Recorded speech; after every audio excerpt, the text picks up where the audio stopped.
नमस्कार दोस्तों, स्वागत है आपका यूट्यूब चैनल एबी टेक में। दोस्तों आज है 27 जुलाई 2020 और जान लेते हैं आज की महत्वपूर्ण खबरें जो आज के प्रमुख समाचार पत्रों पर छाई हुई हैं और आप लोगों के लिए बहुत ही इम्पोर्टेंट हैं। चलिए शुरुआत करते हैं आज के वीडियो की इस माध्यमिक शिक्षा की न्यूज से। लिखा है एडेड कॉलेजों में अफसरों प्रबंधकों की साठ गांठ से हुआ खेल, बिना बताए कर डाली सैकड़ों की नियुक्तियां। दोस्तों ये वही एडेड कॉलेज हैं जहां पर टीजीटी पीजीटी की भर्तियां होती हैं और इन्हीं अफसरों प्रबंधकों की साठगांठ से अभ्यर्थी परेशान होते हैं। कॉलेज आवंटन होने के बाद भी उनको ज्वाइन नहीं कराया जाता है और अभ्यर्थी परेशान होते रहते हैं। तो यहाँ पर लिखा है दोस्तों, भर्ती में भ्रष्टाचार। पिछले 2 दशक में 14 जिलों में 271 शिक्षकों की अवैध नियुक्ति। माध्यमिक शिक्षा सेवा चयन बोर्ड ने डीआईओ से मांगा जवाब। अब देख लेते हैं थोड़ी सी न्यूज विस्तार से। यहाँ पर लिखा है कि प्रदेश के 4300 से अधिक सहायता प्राप्त माध्यमिक विद्यालयों में प्रबंधकों और अफसरों की साठगांठ से शिक्षकों की नियुक्ति का मामला प्रकाश में आया है। इन स्कूलों में शिक्षकों के खाली पदों की सूचना प्रबंधकों से लेकर के जिला विद्यालय निरीक्षक उत्तर प्रदेश माध्यमिक शिक्षा सेवा चयन बोर्ड को भेजते हैं और फिर चयन बोर्ड लिखित परीक्षा में साक्षात्कार के बाद चयन करते हुए स्कूल आवंटित करता है। लेकिन पिछले 2 दशक में 14 जिलों के डीआईओ ने रिक्त 271 पदों की सूचना चयन बोर्ड को ना भेज करके प्रबंधकों से मिली भगत करते हुए पहले रुपए लेकर के बैकडोर शिक्षकों की एडहॉक नियुक्ति करवाई और फिर सालों भर्ती न होने का आधारहीन आरोप चयन बोर्ड पर लगाते हुए इन एडहॉक शिक्षकों को नियमित करने की याचिकाएं हाईकोर्ट में दे दी। ठीक है, पहले तो फर्जी नियुक्तियां की और बाद में चयन बोर्ड के ऊपर ये आरोप लगाया कि चयन बोर्ड भर्तियां नहीं कर रहा है और इस तरीके से हाईकोर्ट तक पहुंच गए। और मामला जब प्रकाश में आया है तो दोस्तों यहाँ पर जो चयन बोर्ड के उप सचिव हैं नवल किशोर, उन्होंने 22 जुलाई को जो ये 14 जिले हैं उनमें से बस्ती, मऊ, प्रतापगढ़, रायबरेली, श्रावस्ती, सुल्तानपुर, वाराणसी, जौनपुर, अयोध्या, अम्बेडकर नगर, गोंडा, अमेठी, आजमगढ़ और जौनपुर के डीआईओ को पत्र लिख करके रिक्त पदों की भेजी गई सूचना के संबंध में जवाब मांगा है। पूछा कि अध्याचन किस माध्यम से भेजे गए हैं, उसका संदर्भ एवं प्राप्ति रसीद की प्रति बोर्ड को ईमेल पर उपलब्ध कराना सुनिश्चित करें। तो दोस्तों ये हाल होता है, अफसर और प्रबंधक मिलकर के यहाँ पर नियुक्तियां कर लेते हैं और बाद में परेशान छात्रों को होना पड़ता है। रिजल्ट मतलब कॉलेज आवंटन होने के बाद भी जब यहाँ पर पहले से ही फर्जी तरीके से नियुक्तियां हैं तो यहाँ पर परेशान होना पड़ता है और अभ्यर्थी कोर्ट का दरवाजा भी खटखटाते हैं। चयन बोर्ड से दूसरी अपडेट जो आई है दोस्तों वो बायोलॉजी परीक्षा को लेकर के लिखा है, बीत गए 5 माह खत्म नहीं हुआ परीक्षा का इंतजार। टीजीटी 2016 जीव विज्ञान विषय की नहीं हो रही है परीक्षा। दोस्तों ये परीक्षा टीजीटी 2016 जीव विज्ञान की 304 पदों के लिए होनी। अभ्यर्थियों ने फॉर्म भरे थे, लेकिन जैसे योगी सरकार आई, योगी सरकार के आने के बाद चयन बोर्ड के अध्यक्ष उन्होंने ये कह दिया कि हाई स्कूल में बायोलॉजी का सब्जेक्ट ही नहीं और पूरी भर्ती परीक्षा रद्द कर दी थी। उसके बाद अभ्यर्थी कोर्ट गए, कोर्ट से 13 फरवरी 2020 को यह आदेश हुआ कि इसकी परीक्षा करवाई जाए, भले एक विषय के रूप में नहीं लेकिन विज्ञान में पाठ्यक्रम समाहित है। तो दोस्तों 13 फरवरी के बाद देखा जाए तो अब तक लगभग 5-6 महीने हो गए लेकिन अभी तक कोई भी परीक्षा की डेट घोषित नहीं की गई है। अभ्यर्थी बहुत ही परेशान हो रहे हैं। जल्द ही यहाँ पर एक मतलब जो केस चल रहा है उसकी डेट लगने वाली है। आई थिंक आजकल या में होगी शायद डेट, मुझे कंफर्म नहीं है, तो मैं आपको बाद में बताऊंगा कब इसकी सुनवाई फिर से होनी है। और अभ्यर्थी ये भी कह रहे हैं कि अगर चयन बोर्ड नहीं इस पर सुनवाई करता है, चयन बोर्ड नहीं डेट निकलता तो मानहानि का कभी केस दर्ज किया जाएगा, अवहेलना का। और उम्मीद है दोस्तों कि अभी कोरोना के कारण सब कुछ ठप है, लेकिन चयन बोर्ड जब खुद नोटिस जारी करके कहा है कि हम इसकी परीक्षा करवाएंगे तो परीक्षा तो करवाएगा, भले थोड़ा सा ही देर करवा जाए, क्योंकि इस समय देख रहे हैं आप लोग सब कुछ ठप है कोरोना की वजह से।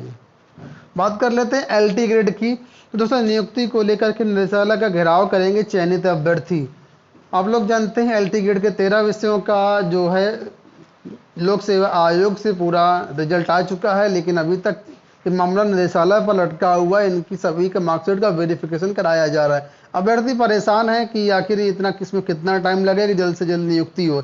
इसी को लेकर के अभ्यर्थी परेशान हो चुके हैं। बार बार शिक्षा निदेशालय जाते हैं, वहां से आश्वासन मिलता है कि जल्दी नियुक्ति कर दी जाएगी।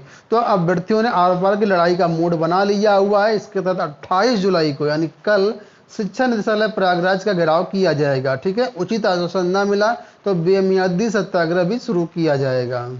वहीं पर दोस्तों टीजीटी पीजीटी 2016 के जो बचे हुए इंटरव्यू हैं बायोलॉजी की परीक्षा के लिए, जो पेंडिंग रिजल्ट है, नई भर्ती के लिए आज चयन बोर्ड में धरना प्रदर्शन होने वाला। युवा मंच की तरफ से जो भी अपडेट निकल के आएगी आपको शाम तक उसकी अपडेट दी जाएगी। आप लोग चैनल के साथ जुड़े रहिएगा, सारी अपडेट आपको इसी चैनल पर प्रोवाइड की जाएगी। आप लोग चैनल को सब्सक्राइब जरूर कर लीजिएगा। अगली अपडेट की बात कर लेते हैं तो लिखा है 60% अंक लाने वाले छात्र छात्राओं को ही मिलेगी छात्रवृत्ति। ठीक है, अब दोस्तों इस साल से नया ये चीज़ लागू कर दी गई, जब कम से कम 60% नंबर होंगे तभी आप लोगों को छात्रवृत्ति मिलेगी। लिखा है नया शिक्षा सत्र में हाई स्कूल और इंटरमीडिएट में 60% या इससे अधिक अंक प्राप्त करने वाले सामान्य वर्ग के अभ्यर्थियों को ही छात्रवृत्ति मिलेगी। वहीं शुल्क प्रतिपूर्ति के लिए प्रोफेशनल कोर्स करने वाले छात्र छात्राओं की पहले काउंसलिंग करवाई जाएगी। इसको लेकर के शासन ने छात्रवृत्ति योजना की नियमावली में संशोधन करके नए प्रावधान लागू कर दिए गए।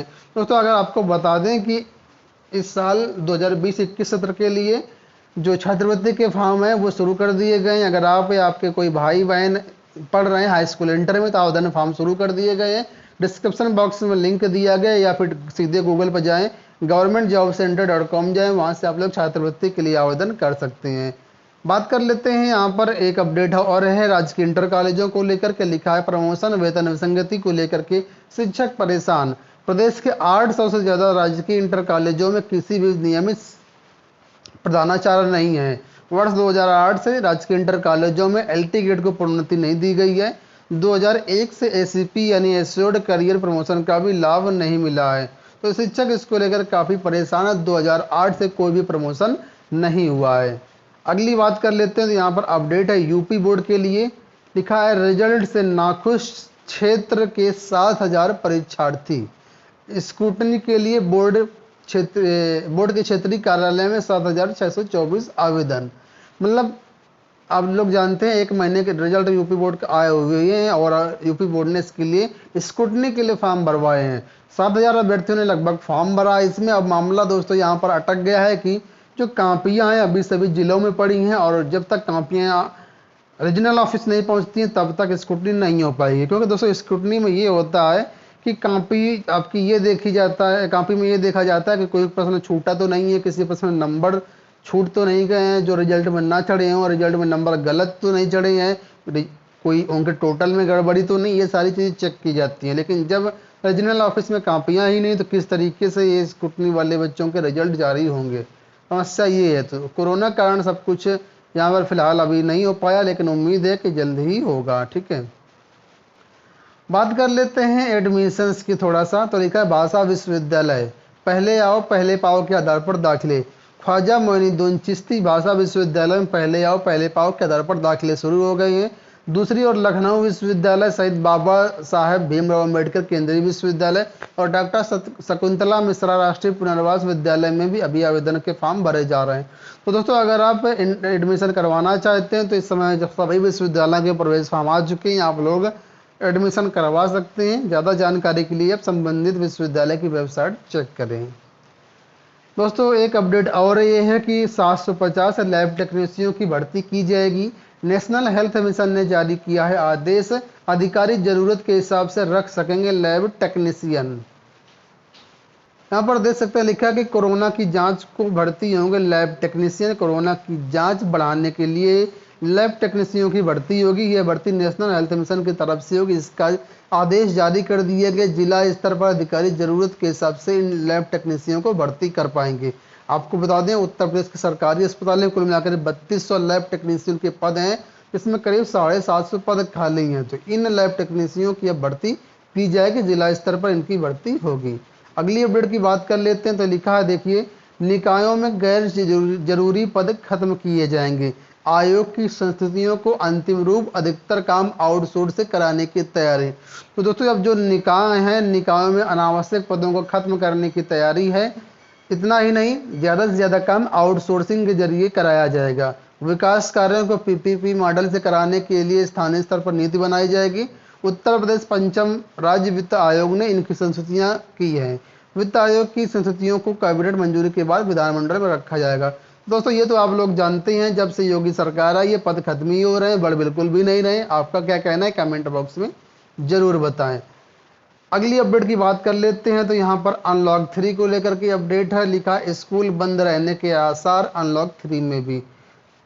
दोस्तों 1 अगस्त से अनलॉक 3 लागू होने जा रहा है और इसको लेकर के सरकार के स्तर पर बातचीत जारी है। लेकिन अभी तक इस बात के कयास लगाए जा रहे थे कि मोदी सरकार अनलॉक 3 में स्कूल फिर से खोलने की अनुमति दे सकती है, लेकिन अब इसके आसार कम ही हैं।